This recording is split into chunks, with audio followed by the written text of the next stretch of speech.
Hey guys, welcome to our last flipped video lesson in Unit 2. I know, sad, tear, right? But we have come to the end of the unit here, and we've worked a lot with single variable linear inequalities, compound inequalities, and absolute value inequalities in solving them and representing their solutions graphically, so we really understand what it is we're looking at.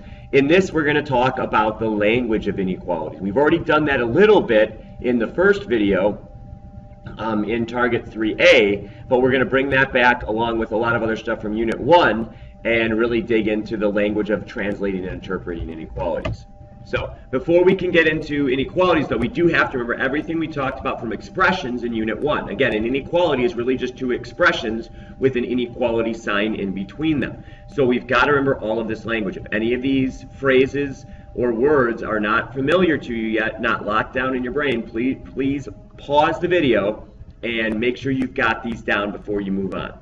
Okay? Well, let's dig right into translating. Remember, translating means we are just taking a sentence that is in words and directly one-to-one translating into numbers and symbols, or numbers and symbols and variables into words. There is no deeper understanding. We're not trying to deal with a real-life situation. We're literally just taking and doing a direct translation from one language to another.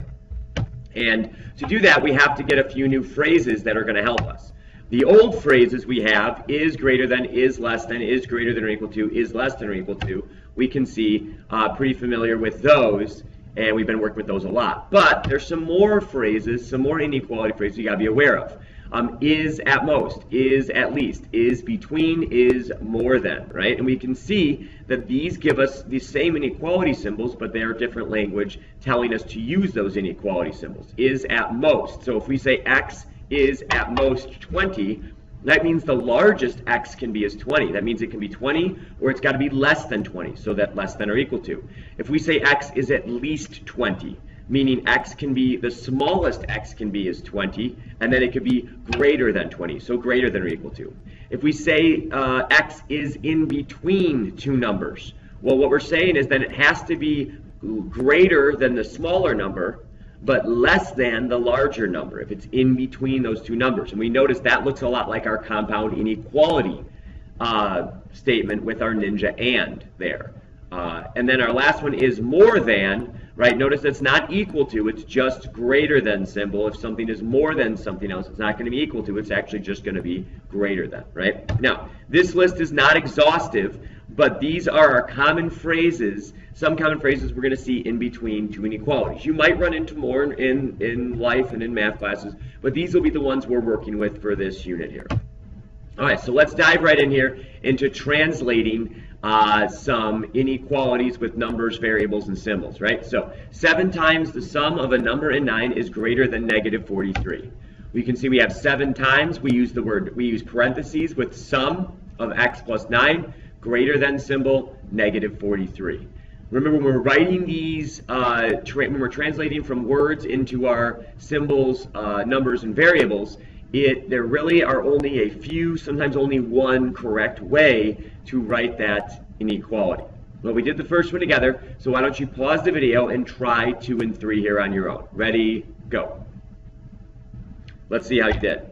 You can see in 2, we used our less than or equal to symbol for is at most, and for 13, for number 3, 13 over a number, we use the word between, right? So that means the number that comes first, negative 7, and the number that comes second, 19, what we have, the expression that's between them has to be greater than negative 7, but less than 19. And this language can be a little tricky if you notice in number 3, because it doesn't just flow in order from left to right. So we've really got to be reading and translating exactly what is written to us there. And sometimes it's not always a direct left to right translation from words to numbers, symbols, and variables. Well, let's go the other way now. Let's take our numbers, symbols, and variables, and let's translate those into words. Now, in a second, I'm going to put up a sentence for all 3 of these. But please remember that there are many different ways to write a correct phrase or sentence to describe our inequalities here, just like equations and just like our expressions. So we have 3 times the difference. Difference gives us the parentheses of x minus 14 is less than 20. And then in 2, you can see I use the phrase at least to represent greater than or equal to. And in the number 3, you can see we use the word between. So we know that we have something that is in between the 5x and the 2x plus 1. So here's what I would like you to do. I would like you to pause the video and write a phrase of your own that is different than the ones that are on the screen, right? So come up with some new language, and you don't have to change everything, but I want you to change a few words, a few phrases in each of these sentences here that that describe each of these inequalities. Ready? Pause. Okay, if you have questions about your sentence or phrase, please come to class and we'll go over it. One last thing to notice. Every time we use a word or phrase that is referring to an inequality symbol, what word do you notice comes before that phrase, that starts that inequality phrase? Well, hopefully you looked back, you noticed the word is comes before, starts every phrase that is telling us to write an inequality. And that's something that will always be there. If it's just less than or greater than or more than, without the word is, it's not talking about an inequality, it's talking about addition or subtraction. If we start out with is greater than, is less than, is more than, now we're talking about inequality symbols. Well, that wraps up translation, so let's move on to interpretation now. So now we're going to have word problems that are real life-ish situations, such you can see the first one, He-Man and She-Ra, might not be real life, but they were real to me when I was a kid, so, you know, we put them in a word problem. But we're going to have to do more interpreting. We're not going to be given a literal one-to-one translation. We're going to have to read, understand, and be able to use what we're given to create some inequalities that would help us answer these questions here. So, number 1, He-Man is 50 years old. In 5 years, She-Ra will be at most half of He-Man's age. What are the possible ages She-Ra could be?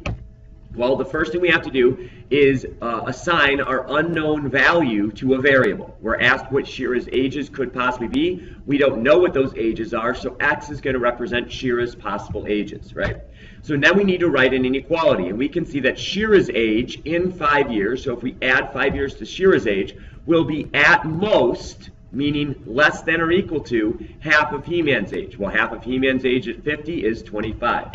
You could also write it like this, that 2 times She-Ra's age in 5 years will be less than or equal to 50. Either of these inequalities would be correct. Okay, number 2, Alyssa saw a sign which said, free iPod if you collect at least 500 pieces of used gum. Yeah, I know, it's weird, but you know, some people will, you know, collect anything. So if the number of used pieces of gum Alyssa has collected is 7x minus 3, so that's the number of pieces she has so far, write an inequality and solve to find the smallest value x could be, and Alyssa still get the iPod. In other words, what's the smallest value x could be, and she still collects 500 pieces of gum? Well, in this situation, we don't really have a label for the variable itself, but the entire expression, 7x minus 3, represents the number of pieces she's collected.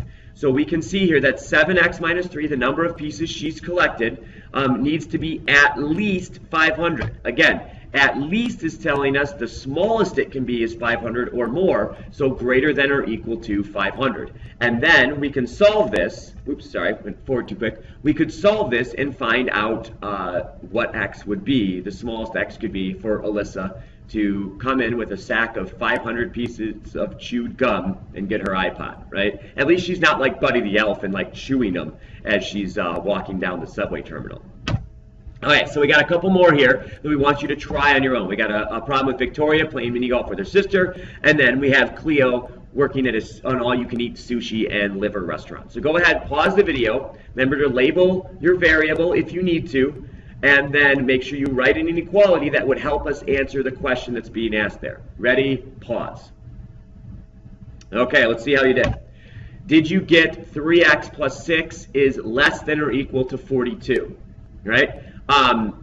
We also need to talk, we'll talk a little bit more about this in class, is there another boundary that we would have for a mini golf score? So think about that. I want you to come to class and we're going to discuss that question in class here. Is there something else we need to have with this inequality? But if you had 3x plus 6 is less than or equal to 42, you're on the right track and you're doing a good job with what we're asking you to do right now.